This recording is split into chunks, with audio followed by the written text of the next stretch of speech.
I said it before and I'll say it again. That scene, that last scene. What does it mean? I'm the dude, you know? Get the fuck out of here. No, I cannot. That final scene Starts now.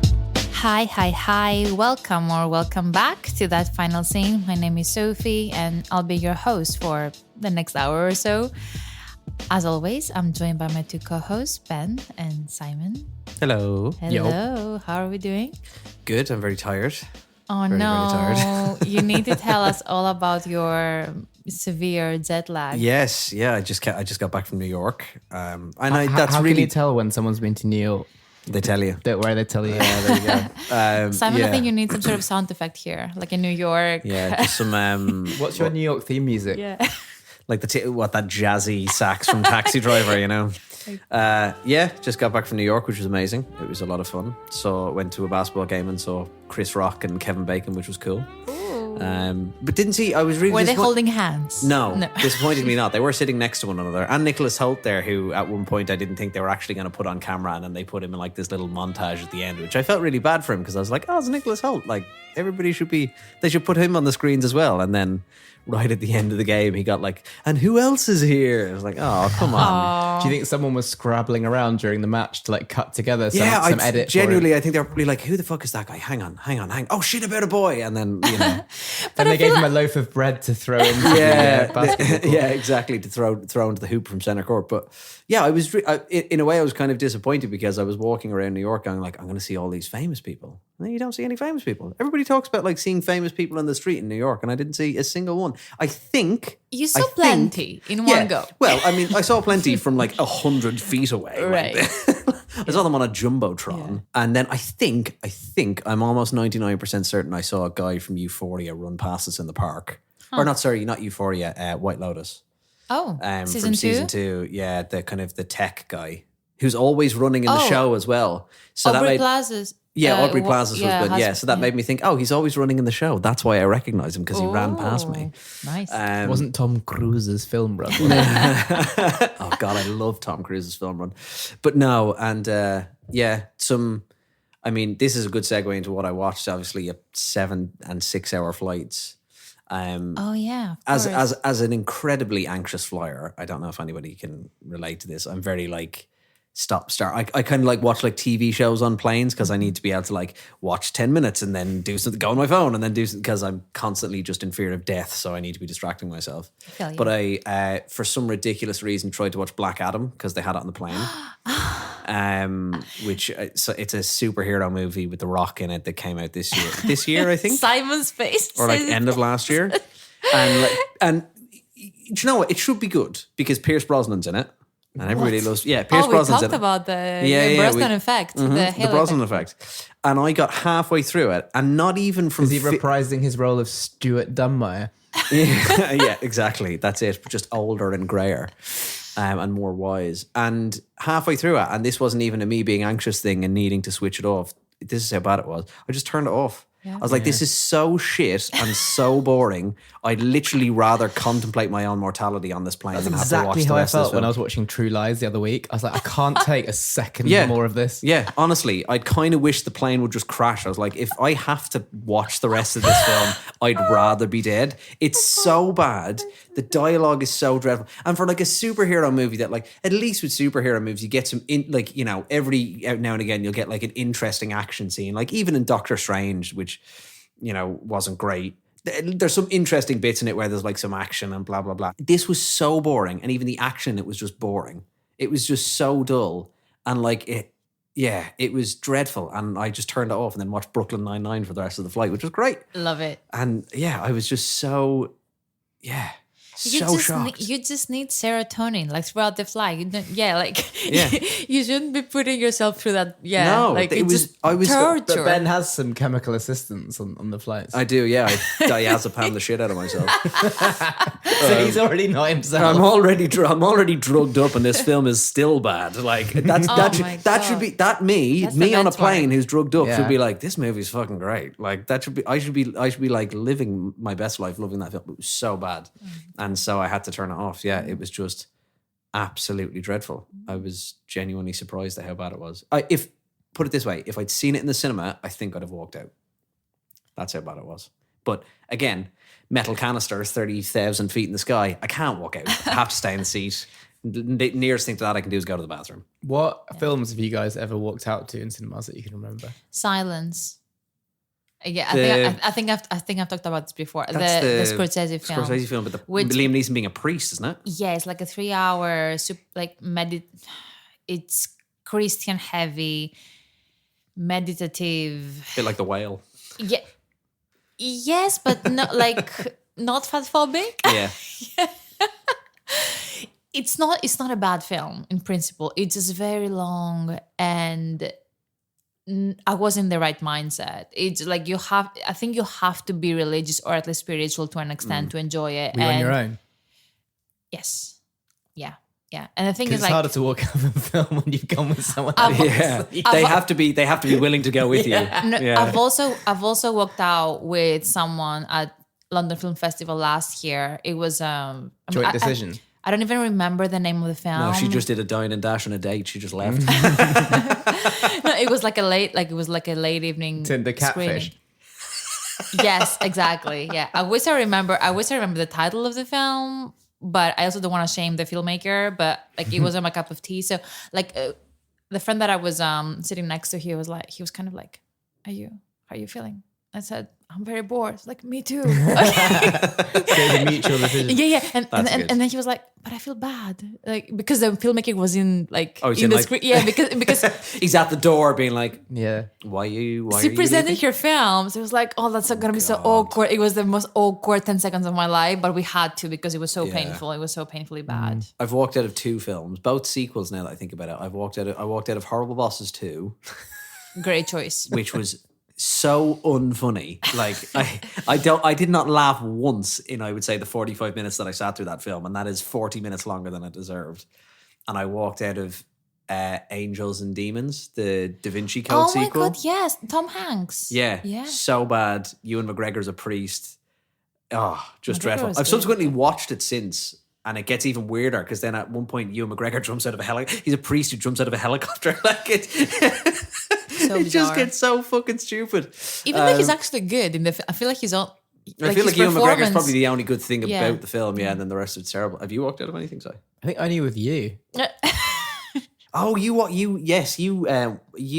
out of The Shape of Water. Yeah. But Yeah. it wasn't because the film was bad. It was just too loud. Yeah, we were in a cinema. Was it like Soho House or something like that. It was like a wanky media Yeah. industry like screening. It was like my first night It was out just when we had started so working together. oppressively loud. So sorry, apart from me not being able to walk out of a plane, what have you guys been watching? I'm in a rewatching films period where I'm just rewatching films that mostly action films that I've seen ages ago, and now I'm just like revisiting them. So Still doing your film a day? yeah, going strong. The Raid. I saw The Raid Oh, again. yeah, It's great so movie. good.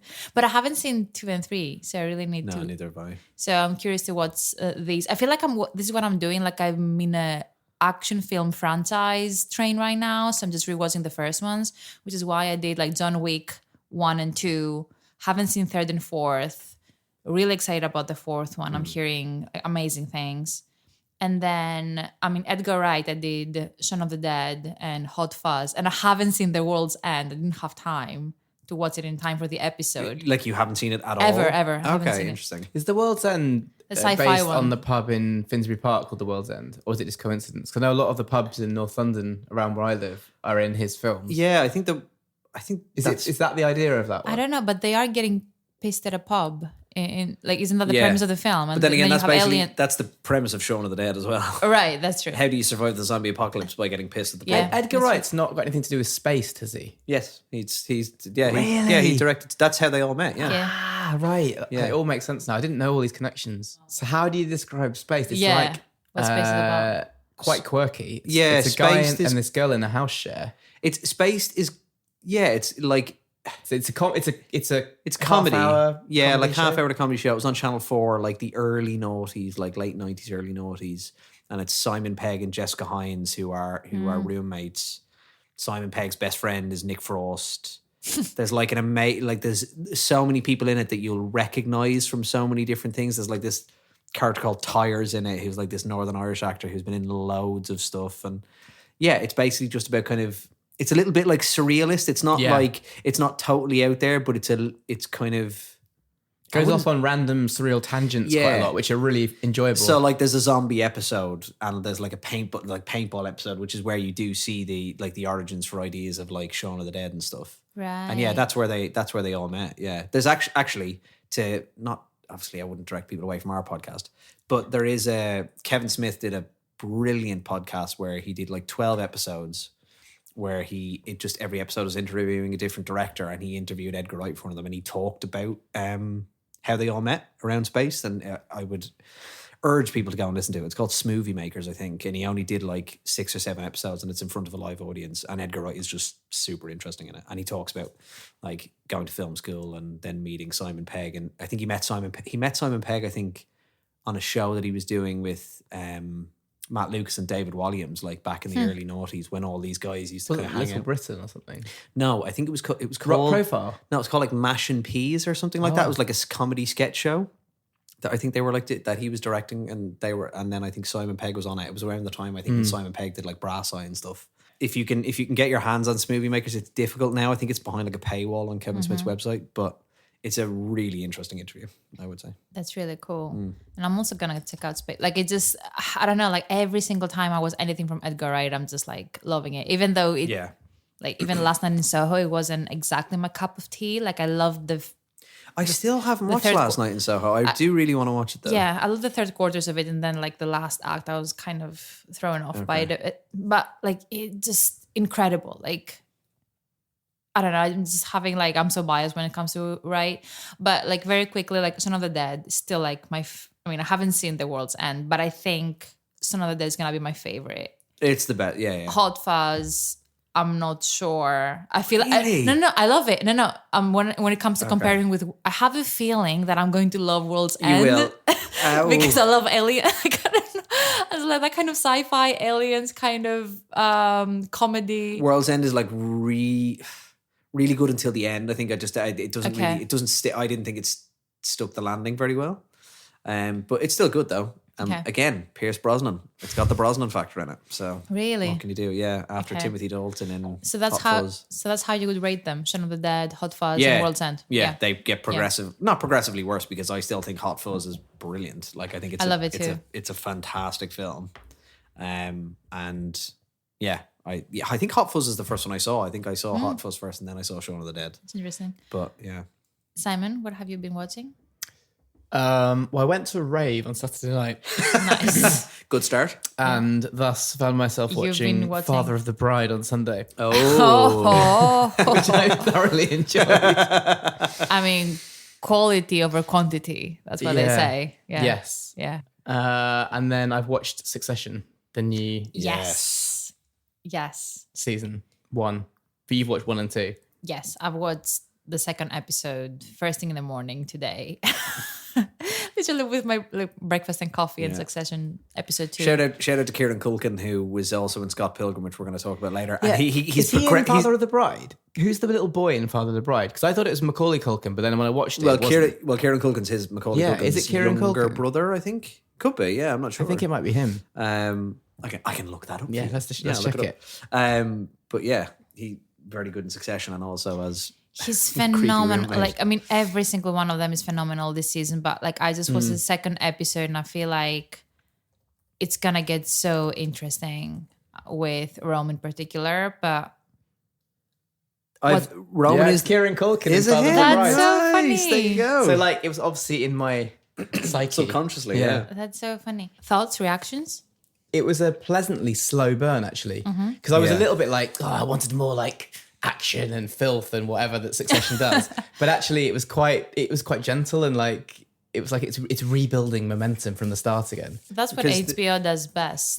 But then they've had a couple of like explosive starts. Have they had explosive starts previously? Really? Well, I think the 3rd season, because the 2nd one ended on that cliffhanger from Kendall. Yeah.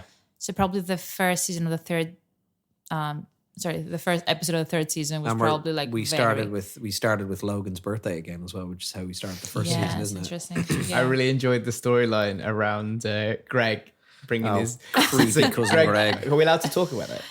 Maybe don't give major spoilers, but like Okay. I think that's not the spoiler. Greg brings his new girlfriend to Logan. You Yeah. know the way Logan hates his birthdays. He's hating the birthday anyway. But Greg brings a random girl to the party, which is not the done thing. No. And everyone's like, "Who's that? Why are you bringing a random into the party?"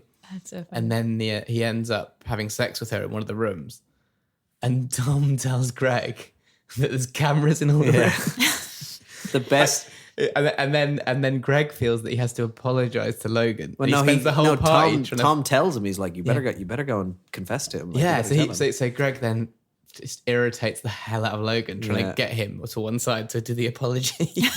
The best line in the entire episode is that at a point later on when they're having this, I won't say why, but they're having like a crisis meeting during the party, and Logan just goes, "Who wants to smell Greg's finger?" I didn't like that. But I actually didn't like that line. I thought that was just that was just Logan, Because to that a was quite T. a dark segment where they're Logan all was making them all make him laugh. And that was really... Well, no, they're all but then he's just shitting on all of them. Yeah, doing what he does best. And then there's a story about Tom and Shiv's disintegrating relationship, and that was actually quite sad because normally that's what they do so well. Like they can double between comedy and like drama in like effortlessly. It's and amazing. it's clever because their relationship is built on like steaming shit anyway. Yeah. But to carve out some feeling like that was really clever, I thought. I'll put my hands on the table. I want Tom to be the winner at the end of it all. Like Tom is hands down my favorite. Like he's the one who's shoveled the most shit, who's had to deal with everything. Like I want Tom. Oh, but he's spineless though. He's fine, but I don't know. Like I we are gonna do like a finale episode for Success, but maybe we need to do like Greg gets my vote. But maybe we need to really? do we need to do predictions. He's spineless So as well. hapless. He's spineless as well. Fuck He that is. guy. Oh God. So God. moralist and like. Oh. I don't want any of the children to. I don't know. I'm almost Team Brian Cox at this point. I mean, at least he's real. no. He's At least he's manipulated real. even you. I don't. No, I mean, I hate all of He's them. a dreadful guy. I hate all of. I don't like. I want all of them to die. We just need probably. sexy Alexander Skarsgård to swoop in and just take it all. Yeah, Which is I'm on board. Yeah. What's Kieran Culkin's character called again? Roman. Yeah, I mean he's almost got his head the most screwed on in this new Yeah, I season. guess yeah, the most He was the interesting one that was like moderating the other kids during this bidding war. He was like, "Guys, do you know how much £1 billion is or whatever?" He's the most empathetic one in a very adverse way. Also, I really enjoyed his bizarre relationship with the COO lady. Jerry. With Jerry, from season 3. That was really funny. Episode 1, I loved it. I mean, it's what I expected. Like, kind of gets me in the mood. I need to get back on track. But like, episode 2 is very interesting. What's this? It's a movie. No! Oh, I liked it. No! Can I say something? No! I don't get it. What don't you get about it? Let's move on to our community segment. This can be a quick one, but for this episode, with the help of our listeners, we wanted to give a shout out to local indie cinemas around the world. I was talking to Ben earlier before we started taping, but we are doing an episode on Edgar Wright, and he's the one like Hollywood director I've seen in like a bunch of local indie cinemas in London over the past 6 years. I've seen him in picture houses. What, you mean you just sat next to him kind of thing? Not next to him, but I've seen him like, pop in a cinema like a few times. He always shows up at London Film Festival and Sundance Festival, like in Picture House. I've seen him in what's Prince Charles Cinema? That's the one. A couple of times. Ben, are you okay? Yeah, just kick the table. Okay. Oh my God, I'm so sorry. Ben's got no shoes on. So Ben only podcasts without shoes. Yeah, true. At least I don't go barefoot. That would be weird. that would be very I weird. don't like to see toes. Continue. We don't want that. Let's. Actually, going barefoot to the cinema. Oh. Oh, dude. Oh no. Okay, that's not gonna make it to the edit. Well, the messages that we got from everyone are very sweet, and many of them read like love letters to an extent. So like they really warm my heart. I'm going to read a few quickly, but Simon and Ben, please join me with a couple as well if you want. The first one, Take Care. They don't have an Instagram account, but just shout out to my tiny local cinema for playing guitar for just me, even though I was the only one who showed up for the screening. Wow. That was What? So very you had sweet. the whole cinema to yourself? That's amazing. I mean, That's Pretty cool. I've definitely had that post-pandemic a few times. Especially like in those showings like after 11 o'clock at night. Oh, Well, I used to go to the Picture House Cinema in Brighton to that one all the time, and often you'd be the only person in the room, and it's really cool. There's it's something about being in the cinema on your own, just having that massive screen to yourself is so good. that's so good. I wouldn't show up as a girl like after 11 p.m. on a screening on my own, but like I've definitely done like 7 p.m. screenings on my own. UK, Simon Haynes, our latest guest, said hi, Simon. the iconic Phoenix Cinema and Curzon Clifton? Clifton? Yeah. How do you spell it? Cleved. Clevedon. Oh, Clevedon. Two of our oldest and most beautiful cinemas. And like both of them actually got back to him and thanked him in the comments. That was very sweet. Arizona, Harkins Theaters in Arizona, best theaters around. Hello. Zurich, Art House Kinos, Riff Raff Kino Bar, Houdini Kino Bar. What does that mean? And these are names of like... It's a disappearing cinema.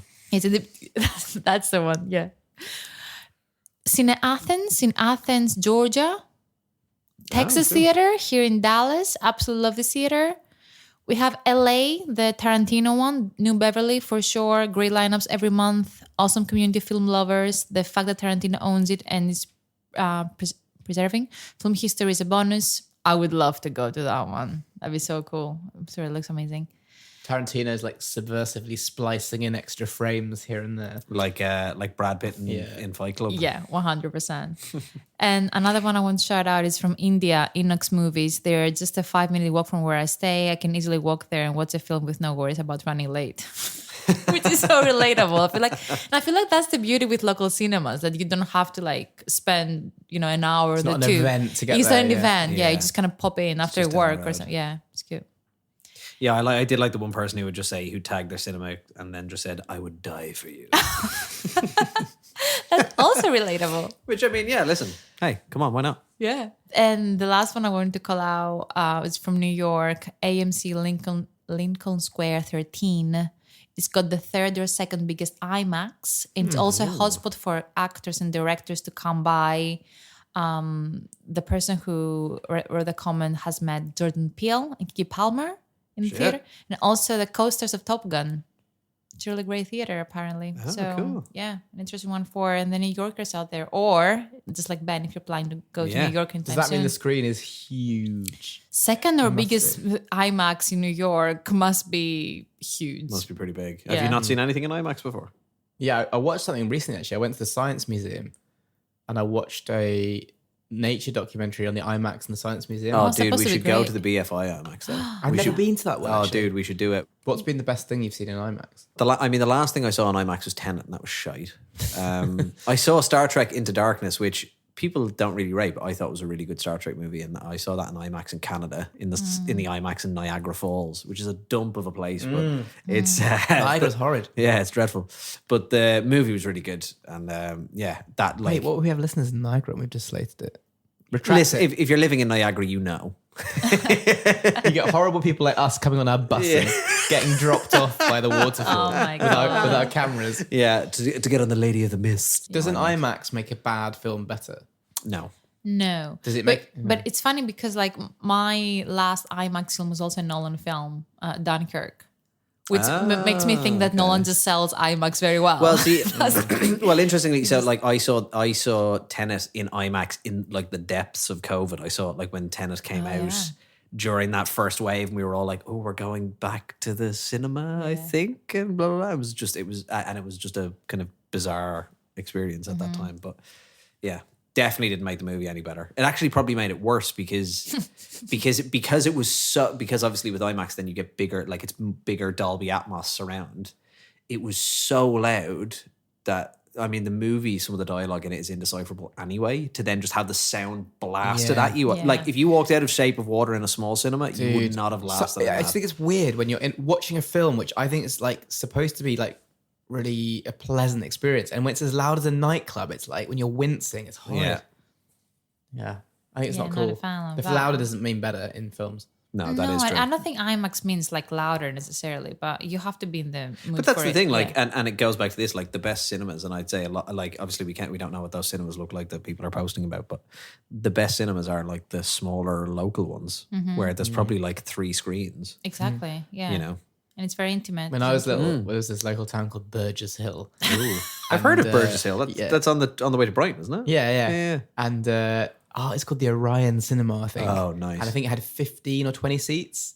And I remember being taken there with my sister to watch. I think we watched Home Alone 1 there, and it was the most exciting event ever to be taken there. yeah. And I remember thinking it was massive. Yeah. Like, there was this expansive audience, and then I went in there as an adult, and it was like this horrid little flea pit. I think that's the thing. Like cinemas are so big now that I have more of an appreciation when you go to like. It's like the nearest cinema to me is like the Picture House in Finsbury Park, and so when you go there and it's like 50, 60 seats or like 100 seats, and it's like, oh my god, it feels so small. Whereas like you.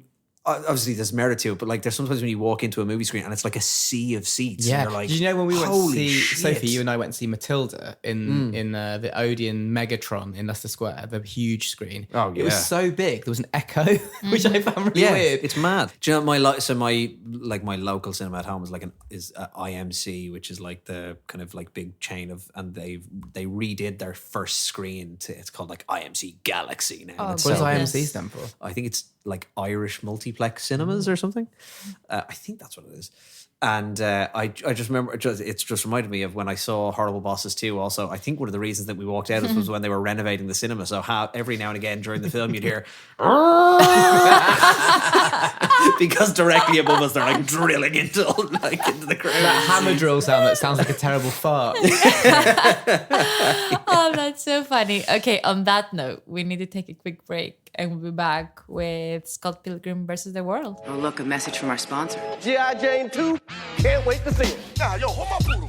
Hey, yo, what's up? Y'all got a problem? Y'all want some of this? Without much further ado, Here we go again. We are back with Scott Pilgrim versus the World, the 2010 action comedy. Yes, God, it's that old. Yeah, it's so 13 years. Whew, that's crazy. It doesn't look like a 2010 No, film. it's aged really well. Yeah, it could have come out last year. Yeah. It's incredible.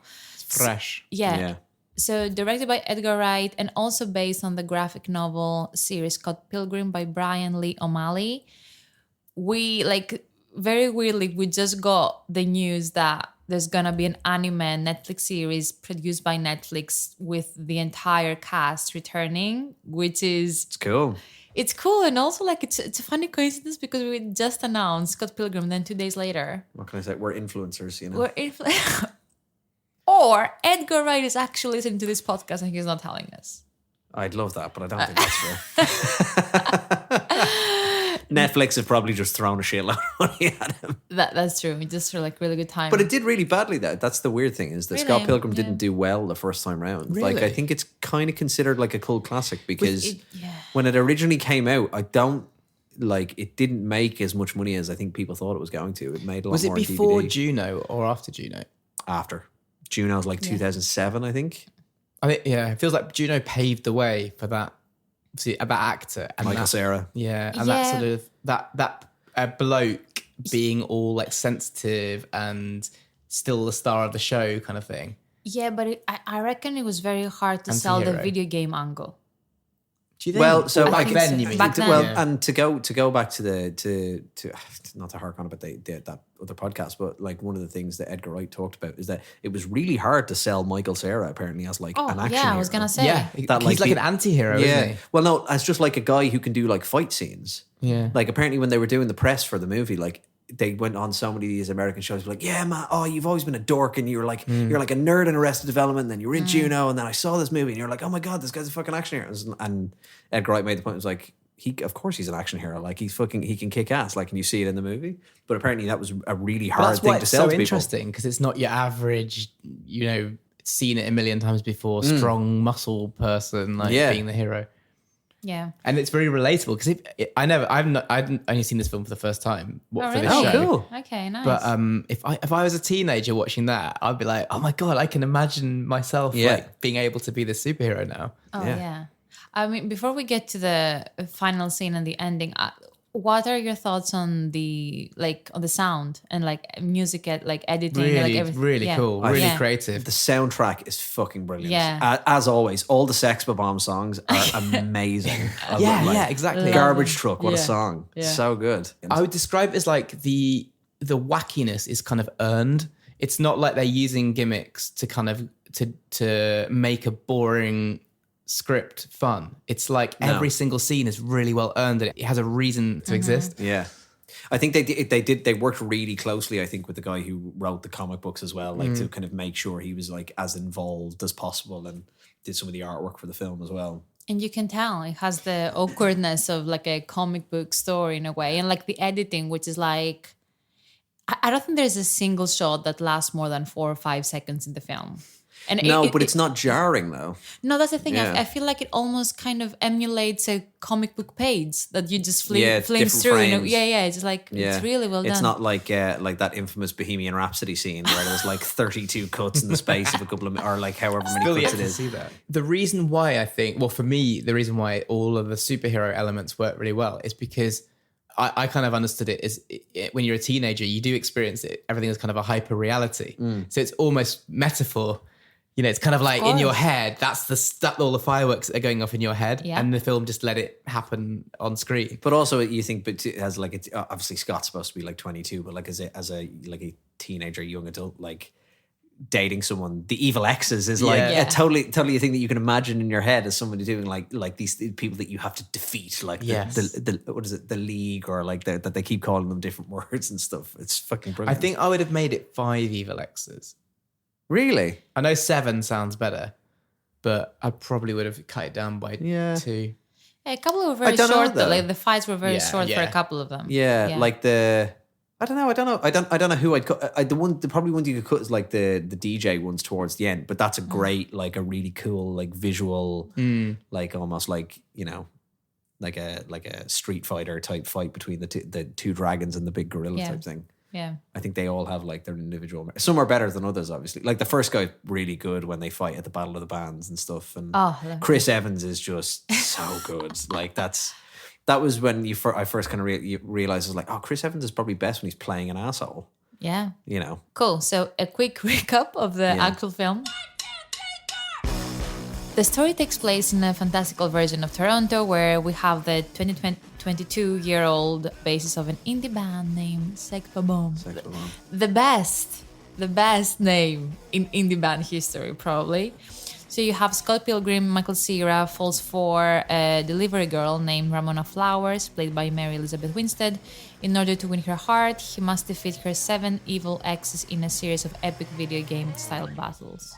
It's pretty straightforward. Yeah. I like the simplicity of it. Like, it doesn't overcomplicate it. Some people might not know that there at least one more ending. Yes, this is in what the I mix. wanted to talk about, the alternate ending, yeah. And the alternate ending is where he ends up with knives, actually. The original girlfriend. Yeah. I would love to compare the two, but like, let's start with the original one. That doesn't surprise me at all, you know, because I feel like that when I watched the ending, it was a complete toss-up which way he'd go. It wasn't obvious at all that he would pick one or the other. Really? Yeah. Okay. I guess just to dive straight into it. Interesting. I know what you mean, and funny enough, watching it, I couldn't remember which one, because I've watched the deleted scene of the alternate ending because they filmed it and did it and all. And going towards the end of the film, I was like, "Fuck, I can't remember which one does he end up with in the movie." I felt like him choosing not knives was more of a plot twist moment that gave it extra interest. But also, it's a plot twist moment. But I actually think for Knives as a character, and her as like this one that you feel bad for at the end because he cheated on her, that's a much more empowering ending for her, because she realizes, well, like, he has treated me like shit and I don't need to be like that. And actually this whole thing has made me realize I'm a badass and I don't have to be pissed off at all this stuff. I can, like, her last line to him is, "I'm too cool for you anyway." I actually think that's a much better ending for her than it is for, like, if Scott ends up with her, like, he's out of guilt or something. Yeah, or he could end up doing the same thing again, and it just kind of feels like a... And she says to him, "Go and..." Yeah, she says go. Says go. Yeah. So Edgar Wright has said that they had to test screen both endings, and even though like it was like almost like a 50-50 split, like the one with Ramona ended up scoring a bit higher with audiences, which is why they imagine if they'd released it two versions and just it was random which cinema played which ending. I love that idea and the concept for that, like for many films actually. Even actually the like film was, for Whodunit is great as But well. then you get into an I Am Legend situation now where they're making true. a sequel to I Am Legend, and they're basically having to say, okay, the non-theatrical release version, the deleted scene version, is the canon version now. So we can actually do a second film. Right. Well, I don't understand what's So basically, at the end of spoiler for I Am Legend, if you haven't seen I Am Legend, the Will Smith film, where everyone's dead like except zombies. him. Yeah, it's based on Omega Man. Yeah. If at the end of the movie, at the end of the theatrical release, Will Smith dies, he like blows himself up to kill the zombies and let the woman and her son escape. At the end of the deleted scene release, which is only in the DVDs, he basically gives the zombies some humanity. He gives the others, like the zombies is the wrong word, like the night walkers, whatever they're called, back to them, and they leave. And it's like this thing of it kind of shows humanity in them, and he lives. And now they're doing a sequel, I think, with Michael B. Jordan, and they're saying, okay, so the one that came out in cinemas, that's not the real ending. The real ending is the one that if you bought the DVD, which I did, that's the shameful. ending. And it is a better ending. I thought it was a better ending. I was really Yeah, disappointed in the ending, 100%. actually. But what I mean, but you're going to be equally disappointed by the next Bond then, because like they're going to have some, he's came out of the flames and survived. No, but it's not. Well, no, because it's a difference. There's a difference between a sequel and restarting. This is a direct sequel to the film. But I actually think that would be really interesting, like an ending like that where it could go either way. That would be a really cool thing to try and do, like just release it and every second cinema gets the alternate ending. Because we don't get that with Netflix anymore. But do you not think with Scott Pilgrim, I actually was equally satisfied by the film either way. So I would have enjoyed the film just as much, I think. I mean, I did really enjoy the fact that the way the ending worked. I didn't mind that he ended up with Ramona, even though it was the predictable like rom-com ending in a way. Like he got the girl. He got the girl. That's the kind of like Because I guess the film had set it up that it was always really awkward with knives and it didn't gel together. So therefore, if he'd stayed with knives, he wouldn't have actually got the girl. And like everyone kind of wins in the ending that we get, because of like Knives is really empowered by like, she's like, I don't fucking need you. Like I was obsessed with you, but I don't actually need you. I'm a badass myself and I'm much cooler than you.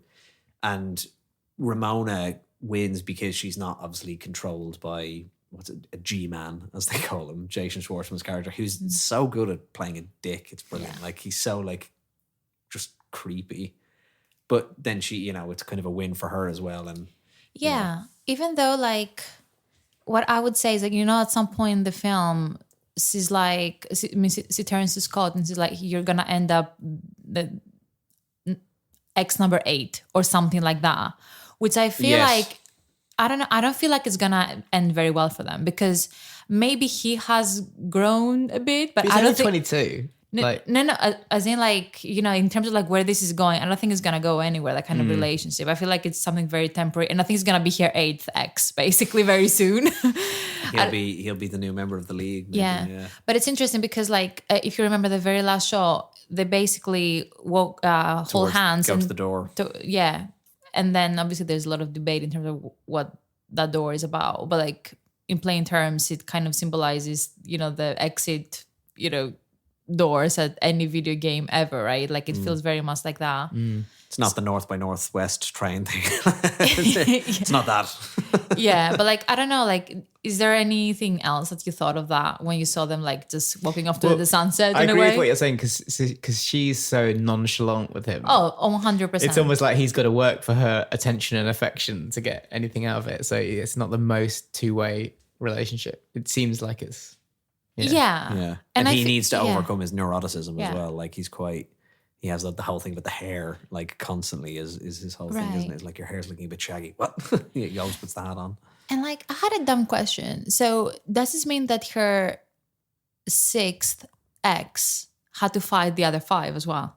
Is that how it works? Like did it work? No, like, I think the whole thing is Gideon says that like he puts the league together to stop anyone from ever dating Ramona. That's his whole thing, isn't it? So he starts. So he started recently. It's not like every single ex of hers just joins the league. Yeah, no. That's his whole thing. That's what Gideon says towards the end. He's like, you know how long that took me to put get everyone together? Okay. It took 2 hours. Okay. But yeah, that was interesting because I was reading about the alternate ending, and like the one thing that actually changed, besides the fact that they ended up together. So like it's a very similar scene throughout. It's just like you have Ramona and Scott kind of like giving each other an awkward stare, as in like, this is not gonna work out. Yeah. And then Scott goes back to Knives, and they end up like the final scene is basically them playing like the Dance Dance Revolution game. But the only added change was that in the scene where they tried to take out Gideon, you know how they have this black box information showing up on the screen where they kind of give the character information for his character. Oh, where like the voiceover comes in, which is Bill Hader, by the way. No, you know how like they're like Scott Pilgrim 23, that kind of black box information showing up on the screen. Yeah. At some point towards the end, when you have like Knives talk back at Gideon, I think you have a black box showing up saying, what's your name? Knives Chow. Yeah, 18. So she turned 18 before she got with Scott, and that's in the alternate ending. As in, like, Because that's the whole thing. Dude, that's too much detail for me. I know, but like it was like a literal coming of age kind of film. As in, I'm now 18, so I can get together with Scott. It was funny. But it's better for her to be like, I'm now 18. I don't need Scott. Like that was like, it was almost like a teenage crush, and I can kick ass. I agree. Also, because you suddenly change because you become 18. Yeah. No. I think if that's the angle you're going with, I mean, I feel like until you're about 27, you're still about 18 in your head. Yeah, I'm just about to get there. Not when you're a girl. 28, Not when you're a girl. Oh, thank you. Actually, that's true. But I also think we can't take away from the fact that the final scene starts with, obviously he's defeated all the 7 evil exes, and then it gives you like the one person Scott has to defeat is himself, and he has to fight Nega Scott. He's like, yeah, he's actually really. We've agreed to meet up. We're gonna go. We're actually gonna go get brunch tomorrow. I just think that's really so nice good. It's just so clever. Because I was like, at that point, I was worried I was gonna get bored of that fight or whatever happened, because but it didn't happen. Because they do the Gideon fight twice. Obviously, they do it again. He gets another life back. Oh, don't do this. Scott gains the power of self-respect, which is brilliant. The epitome of self-growth, like you befriending your shadow self. Yeah, like, and it makes sense that it does. You and you know what? And that scene alone, it's like that's like perfect. That's why Michael Cera is just so perfect at that as well. Like in that he's just so believable and so brilliant at that. Like of course, this character ends up just shoot. That was like, we just shot the shit, and we actually got a lot in common. Yeah, so clever. I love it. Good. Yeah. A bonus trivia is that Edgar Wright was actually contemplating about a different version that was never shot, and that is very dark. Basically, that in that version, the whole film is a dream. So he went down the Nolan route, but Edgar Wright told them the idea was to shoot at least a news report saying a local teen has killed 7 people. Basically, Pilgrim is revealed to be a serial killer. Wait, who's revealed to be a serial killer? Pilgrim, like Scott, is revealed to be a serial killer who more realistically murdered Ramona's exes and then dreamed up a video game inspired alternative version on his head. Wow. I love that. I mean, it's almost funny. That's kind of the same film, but it's just... No, but he actually... In his defense, Chris Evans grinds that rail of his own volition because he Exactly. goes into... That's true. And the base guy gets arrested by the vegan police, so... That's true. It's pretty much there. It's pretty much there. They wanted to do like a reshoot to kind of add that news report version, but they had like 6 hours to work with. Which I have actually just talking about the Brandon Routh vegan bass player. I feel like this movie is great because it's 2010 and they're making fun of vegans back then, and now it's kind of what that's like the whole idea of like the way they say you're only using like 10% of your brain, it's because the 90% is like full of fats or whatever it is. Like, kind of feel like that's something someone would say. Yeah. Going back to what you said earlier, Sophie, though, about the focus group ending, does that mean that the only thing, the agenda that they had was to maximize revenue? So the ending was picked because they'd make more money. Yeah. It was a studio version, which is what happened with I Am Legend as well. Yeah. Yeah. How much of the script is like that, where the studio goes, oh no, this scene here, we're changing that, we're changing this, we're changing that. Like The it endings, depends. yeah, but like the endings can pretty much change up until the very last like month of shooting. I know he co-wrote the script himself, but at the same time, yeah, it looks like he had at least 3 endings in his head that he was working with. But like but studios will like interfere constantly. of course. All the time. so Like like, the are one they that, looking for the most like satisfying ending or like The profitable, the most the most profitable. profitable ending. And I don't really agree with test screenings. I think if a director has a vision for a film, you shouldn't need test screenings. Like, let them end the film the way they want. Now, listen, if the director wants to do it, if that's a situation where Edgar Wright was like, actually, do you know, I'd like to know what people think, and I'd like to, but then why not just do what you were saying? Just like you've. Well, both- now with AI, where does it end? Like you could just type in any variant of a film and have it remixed. Well, infinitely. you could fully do the Wayne's World thing of like, let's do the sad ending, let's do the Scooby Doo But then ending, I let's don't do the want happy that. ending. I want the ending that the director wants me to have because it's Yeah, his no, piece exactly. or That's her what I'm piece saying. of art. Yeah, but that's the thing. They don't get to have the final say. Yeah, most so of I'm the like, time. I don't understand It's- whose is this film? Like, it's films of so many different people, aren't they? There's so many inputs. which is why there's no like sole ownership of anything. Unless you're Tarantino, probably you have exclusive right, or Nolan, you have almost exclusive rights to your work. Like Edgar Wright he was established by then, but he wasn't like. Do you think anyone like when Bernardo Bertolucci was making The Dreamers was like, oh mate, we got to change this ending? I doubt he'd be like, oh yeah, okay. Well, I guess it. don't know, I guess I it depends don't know. because that's the thing when you go to the bigger studios, that you're kind of agreeing that that's what's going to happen. Like Edgar Wright was supposed to do Ant-Man as well, but they had creative differences. But in that At the regard, time, he left. he walked out. when he was making Scott Pilgrim, he was writing the Ant-Man script. Yeah. For Marvel, Yeah. and then he was like, they had creative differences and he left. But you hear it all the time about like studios where they interfere so much that the directors are just like, fuck this film, fuck all you people, I hate you all. Like I was reading about the guy is it Josh Trank who made Fantastic Four? Now Fantastic Four was a dreadful film. I don't necessarily know if it would have been good anyway. And he made what's that other one? Chronicle, which I really didn't like Chronicle, but there was so much interference in the studio. He's just like a fucking like it's not my film. Like I directed it, but it's not my fucking film. And the guy who made RoboCop said the same. They got this. I think he was a Brazilian director who'd made some cool movies, and then he came in and was like, after the film, he was like, I am never making a movie for the studio again because that was the fucking Same with worst The Running experience. Man, Yeah. where they had they sacked at least 2 directors. Yeah, before nowadays a lot of the time it's because it seems to be a lot of like with action movies where they go, this needs to be PG-13, this needs to be the most viewable thing, and guys like with the RoboCop one, I think the guy was just like, but this is RoboCop. Have you seen the original RoboCop? Yeah. Like it's violent, it's gory, like that's what this movie should be. And they were like, no, it needs to be PG-13 because teenagers need to be able to see it. And you're like, what's the fucking point? Yeah. And at the end of the day, I feel like, if making a movie, just like any other project, just a series like of being a writer and having an editor and a publisher telling you. it's a series of compromises. And maybe like that was one fight he wasn't willing to, maybe he won other battles that we don't know. And at the end of the day, like his vision still shows and comes through throughout the film. So maybe the fact that he was allowed to just, show up like throughout the film. Like it really, like I think it really feels like his movie. Exactly, like it doesn't feel like There's a studio enough film of himself in yeah, it. exactly. Yeah. And there's enough of his like style and like his sensibility and his sense of humor in it that like it feels like his movie rather than being a studio film, which it can't at some points. Like, but I think that's because. Yeah, it's hard to know. Like, I'd be interested to know, was the, doing those test screenings towards the end, was that a studio saying we have to do this? Or was that Edgar Wright also working with them being like, actually, yeah, let's see what people think. And that raises a very interesting question. We can end with this in terms of like the Netflix anime series and where it's going to go, right? And are they going to what kind of ending are they going to go with? It sounds like they're very inspired by the graphic novels and where there's that a few graphic novels. There's not just the one that the movie's based off.